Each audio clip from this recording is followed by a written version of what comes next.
The Listeners by Walter de la Mare. "Is there anybody there?" said the traveller, knocking on the moonlit door. His horse in the silence champed the grasses of the forest's ferny floor, and a bird flew up out of the turret above the traveller's head. And he smote upon the door again a second time. "Is there anybody there?" he said.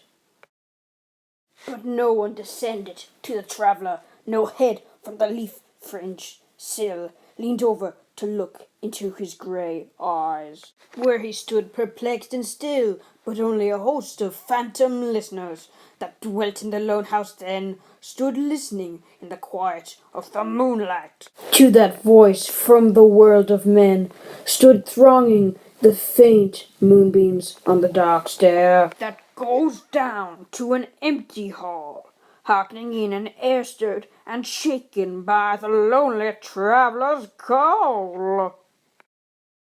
And he felt in his heart their strangeness, their stillness answering his cry, while his horse moved, cropping the dark neath the starred and leafy sky. For he suddenly smote on the door, even louder, and lifted his head. "Tell them I came, and no one answered, that I kept my word," he said. Never the least stir made the listeners, though every word he spake fell echoing through the shadowiness of the still house.